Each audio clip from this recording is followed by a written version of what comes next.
It's coming to the end of May, and you know what that means. It's a Q&A time. So let's jump into this. Now it's gonna be a few minutes long, so put your comfortable pants on, grab your tea. I've got mine, so while I'm spilling the tea, you can be sipping your tea.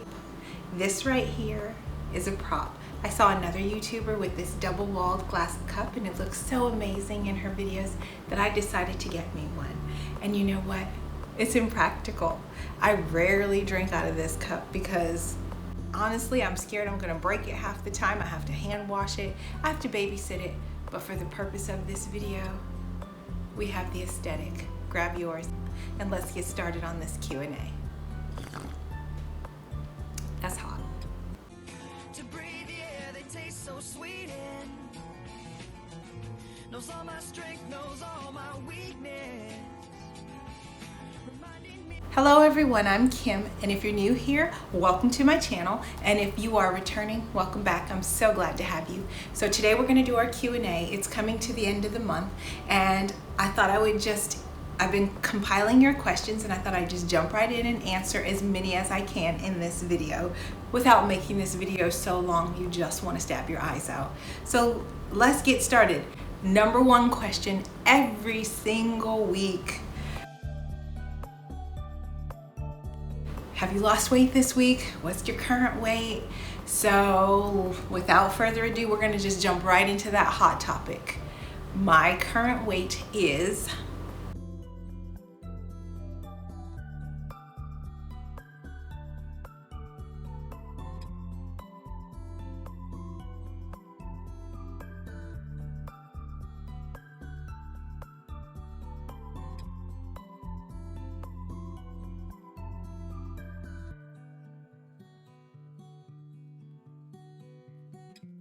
Did you see it? Did you see it? I broke into the 140s. Y'all, I can't even explain to you how excited I am. So I was ridiculously excited. My husband helps me film my weigh-ins. And I will tell you something interesting about these weigh-ins. Some of you asked me about my scale. So the white over the scale, I'm gonna pop in a picture, but this white over the scale is a piece of paper. This scale is one of those translucent, completely glass looking scales. And because of that, I weigh in the buff. So, because I'm not bringing on any extra clothes, not even a single sock will I weigh in with. So because of that, it reflects up and it reflects everything. And just so I don't shock the internets with all of my personal business, my husband put some paper over it and cut that little window out so you could still see the digital readout without seeing all of my readouts on screen. So that's what that is. The scale is a glass scale. Regular old Joe Schmo glass scale, shares all of the information that you see every week.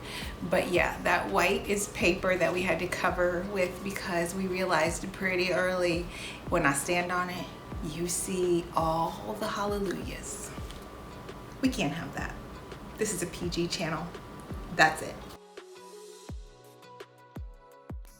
What am I eating like these days? Well, I started off doing a hybrid plan of the Starch Solution, and I still waffle back and forth between the Starch Solution and Eat to Live. I've just taken principles from both because they're both really nutritious, whole foods, plant-based plans. I still like to get in the mushrooms for my immune system on the Eat to Live plan by Dr. Joel, and I still love both of them, you know, tout the health benefits of cruciferous veggies, so I consume those quite often, and both those plans promote that. So it's really kind of hard to tell which plan is what because food is food. You know, food from the soil, natural grown food is food. So I just eat nutritiously and healthfully as I can.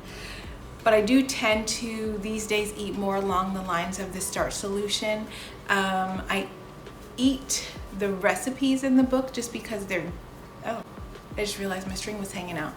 I just eat the recipes in the book because they're there, and the Eat to Live book is a digital book, and I don't actually go and pick it up. I have the hard copy of the Starch Solution, so it's easy for me to flip to those recipes and make them quickly, and that's why I tend to eat those recipes.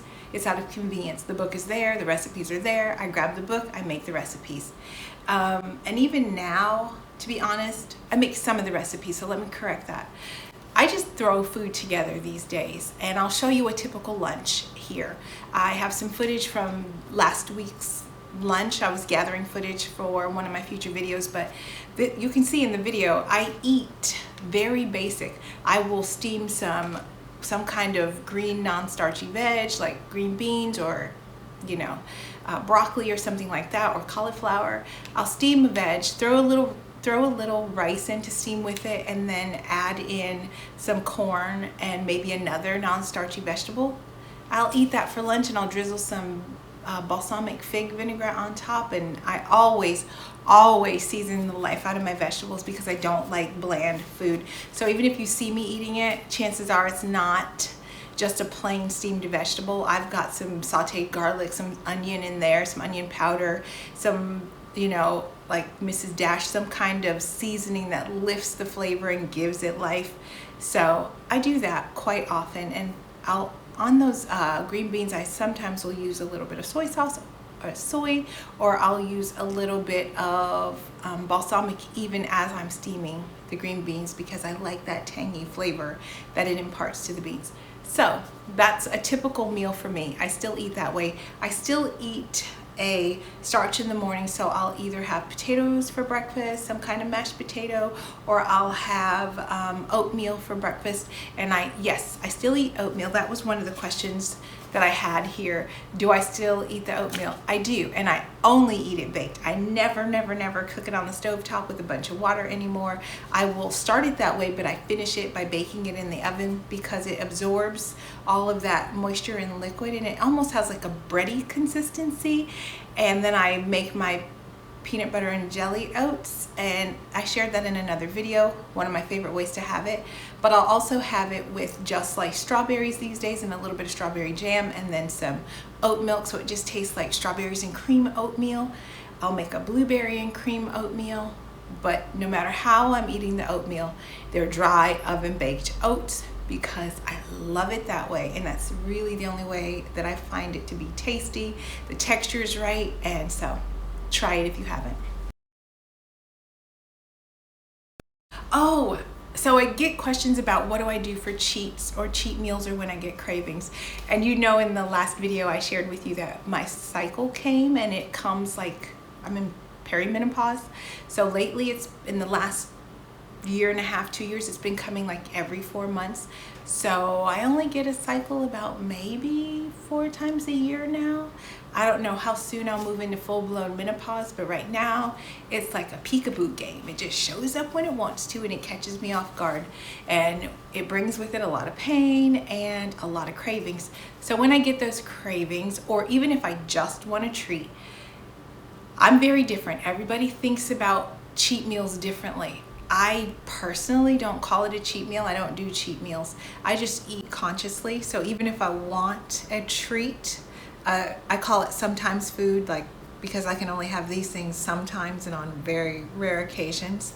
But if I eat really rich, like celebratory food, I have them sometimes, and I don't like overanalyze it. I just enjoy it in the moment, and then I make a plan going forward. I always add extra water in to deal with the sodium, and then I just enjoy it. As far as when I do get cravings, there are some things I do, like I choose some healthier options. I brought this to show you. This is my Ticino. So this is like a coffee replacement that's non-caffeinated, and I have this several times a week. I mean, anytime, like even in the evening. I just don't have it too close to bed because I have a teeny tiny wee bladder that my children stepped on when they were in utero. And so, I can't hold it. But if it's not bedtime, I will enjoy a cup of this, and I'll add a little bit of oat milk to make it really creamy. And it's just like a rich, creamy, mocha tasting, almost like a cross between coffee and hot chocolate. If they had a baby, here it is, mochaccino. So I'll make me a mochaccino with this Ticino blend, and I just put this in the, the regular drip coffee maker, and brew it just like coffee and then pour a glass and I'll have that, and it deals with my chocolate craving. I also will have on occasion, and this is occasionally, I will have a bowl of cereal if I really want something like yummy and delicious, and that hits the spot for me. So I will get like a serving size of this original Rice Krispie cereal. It's an organic brand. This is Trader Joe's, not an endorsement, just what I happen to have on hand. But a serving size is like a cup and a quarter, 140 calories, 0 fat. I will have this occasionally. And when I say occasionally, what that looks like is maybe once a week, once every 2 weeks, when I really want something, or when I'm getting closer to my cycle, I will have it then as a treat, just like a fat-free treat that I can enjoy. But what I did notice is that kind of stuff does slow my weight loss down, so I can't have that very often. Your body might be different. I don't know. You got to play with your ratios, but for me, I can't have it very often. And so I will just have those on occasion as a sometime kind of thing. So that's what I do for treats, and so I guess so-called cheats. Do I drink? No, I don't. Next. No, I just don't drink, not because I don't like it or because there's no really real rhyme or reason, except the fact that if I were being honest, 100% honest, I like to chew. I like to chew my calories. I don't even like to drink smoothies and milkshakes and treats like that. I will drink like a low calorie, drink like the tea, like the hibiscus tea with a little bit of sweetener in it, or I will have my tea chino, but I'm not a woman who likes to drink her calories. If I have the choice between like a shot of alcohol and a brownie and they have the same calories, I'm choosing the brownie every single time because I like to chew my food. I don't just like to guzzle it and the experience is over. I'm in it for the experience, y'all. Will I ever make a recipe book? I want to tell you no. I mean, that's just not my forte. I will share as much as I can with you. I'm one of those fly by the seat of her pants kind of cooks. I just throw things in the pan. I put spices all over everything, give it a good shake and see how it turns out. So I rarely measure when I cook. And it's my mom's fault. I mean, this is how she cooks. She cooks by taste and feel, and she passed that down to me, and that's how I cook. So I don't have an aspiration right now to make a recipe book. And I've been writing all of my life. I consider my other career as a writer. So if you've ever been to my blog, www.kimjagway.com, shameless plug, I put it there. But if you look back at my history, I've been writing for years. So it's my passion. It's how I work out anxiety and all of my feelings. I put it into writing.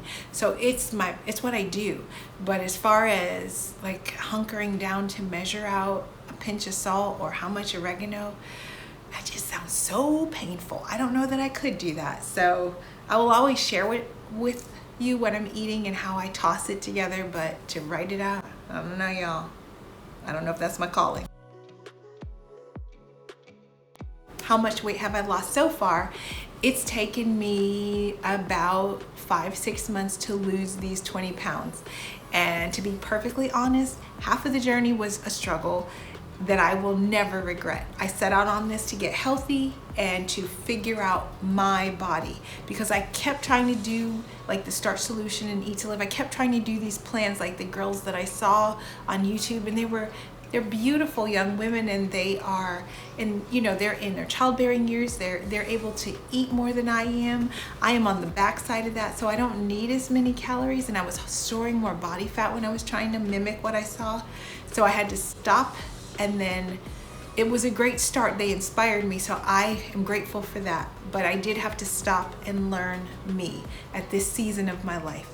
And that has made all the difference. Just taking the time to learn how much my body needs right now in this season of my life has just been a gift to myself. So if you're stuck and you can't figure out what to do, and maybe you're in your late 30s, and maybe you're in your 40s, or maybe you're a teen, maybe you're losing way too much weight, you gotta learn who you are at what stage of life you're in. You're gonna need more calories the younger you are, and you're gonna need maybe a little more fat to keep your hormones level and your period steady. For me, I'm not there. I need less I need less food in general, and I need less calories in general. My body's slowing down and it's just going into, you know, in reverse and doing what it needs to do at this stage of life. But because of that, the plans that I was seeing, they weren't working for me. So I had to figure it out and just become the, I guess, knowing, I had to figure it out and be willing to learn myself. And I hope you're doing the same on the other side of this screen. Don't copy what I'm doing. You can take inspiration from anybody, but make it your own. Make it your own. Oh, so my highest weight, you want to know. My highest weight, 240 pounds. My lowest weight, 140 pounds. 100-pound difference. I've been both of those weights. And at 240, it's when I met my husband and we fell in love. And funny story, so we lived in two separate states when we were dating and we got engaged. He was in Maryland and I was in Miami, Florida, and I was sweating up a storm in Miami, Florida at 240 pounds. And I embarked on a weight loss journey, and he knew I was working out a little bit more, but he did not know how much weight I had lost. And at that point I had lost 100 pounds. And I remember, this is back in the day, y'all, you know, if you're really young, you don't know that you used to be able to go into an airport and pick somebody up and go past those, now there's security checkpoints, but you could go up to the upper level and meet them. And when I went up to the upper level to meet him, he walked right past me after a 100-pound weight loss. I had to call his name and make him come back, and then he just stood there with his mouth on the floor because I had kept it a secret, and it had been that long since we had seen each other. Of course, we were talking by phone every single day. We got the phone bills to prove it, but it had been months and months. And so when he saw me at 140 pounds, he walked right past me, and then his jaw dropped and he was so shocked. And he didn't ask for that, but it was something that I set out to do for myself. And I loved that moment. One of my favorite moments in my life was seeing his face when he saw me for the first time. And I transformed. I was always cute, but I had transformed. So my goals in life. All right, I'm gonna tell you my secrets, my deepest secret. My deepest secret is someday, even though I'm in the classroom and I love being a teacher, my greatest goal is to someday be in women's ministry and just teach it full time. I've done it before. I've had groups where I've met with women, and we did a food addiction support group that I ran eons ago when my babies were in diapers and now they're teenagers. But that's my greatest goal in life, is to work in women's ministry. And the second goal is I have a sister with special needs, and someday I hope to buy a minivan with a lift. That's my greatest fantasy in this life, to be able to get her a van with a lift. And she's never had that opportunity to take her power chair. It's at home. When she travels, she has to take her push wheelchair, and we push her around, and we love taking care of her. But I want her so desperately someday to be able to go in a mall and roll into that mall in her power chair, because those are her legs. And I want her not to go where other people want to go or where she has to tell somebody to go. I want her to drive herself to the store that she wants to go through and cruise the aisles. So that is one of my other greatest hopes and goals in this life, to be able to help her get that minivan. And I'm curious about your hopes and dreams, and like one of your biggest, wildest, crazy goals. Share it in the comments below so that we can inspire each other. And maybe if you're a praying person, I will pray if I see your goals come through. So drop your wildest, crazy goal in the comments below. I can't wait to hear what some of you want to do, the thing that you haven't mentioned, the thing that you daydream about and you hope that you get there someday. Share that so we can learn each other in this community and be excited for each other and see, yeah, that sounds amazing. We'll take inspiration from that. So share it in the comments below. Can't wait to hear your goal. So the plan for this channel looks a lot like this. I'll continue to come on here and share my journey, and also bits and pieces of my life and major moments in my life and things that I want to be able to bring you along for or share with you. I'm going to continue to do this. It's still going to look a lot like this. So in the summers, you'll probably get a lot more videos from me, just because I'm a teacher, and the summer is when I have time to be able to pour into this channel.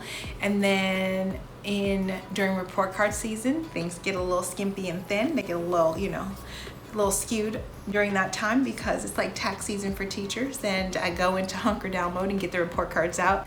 So that's going to be the pattern until someday when I am no longer teaching in the classroom and I can devote more of my time to doing this. I love this, y'all. I love it. I love coming on camera. I love sharing with you. I didn't even know this was in me. I was watching my children, because my family is a YouTube family. I mean, every one of us. My husband has a YouTube channel. My daughter has a YouTube channel. My son has a YouTube channel. And we all are taking our turns at the camera and clearing out rooms and putting up our schedules and saying, hey, I need this space this week. It's what we do as a family. And they inspired me, and that's why I started this channel, because I love talking with women and encouraging them on their journeys and hearing about what excites them or what passions you all have. I love that. Maybe I should have gone into a field where I could do that even more, but someday, y'all, someday it's coming. Either way, I love being in this space with you, and I'm so glad you're here with me. Thank you for hanging out with me through this Q&A, and I will put in a shameless plug. If you haven't already, make sure you like and subscribe. I love and need your support to help my channel grow. Can't do this without you, and I'm grateful for you. I'm absolutely grateful for you. So if you wouldn't mind, hit that like button and turn on that bell notification so that you know every single time I upload, and you get the tea first, and you get to see my props. Until our next time together, have a blessed time, and I will see you in the next video. Bye.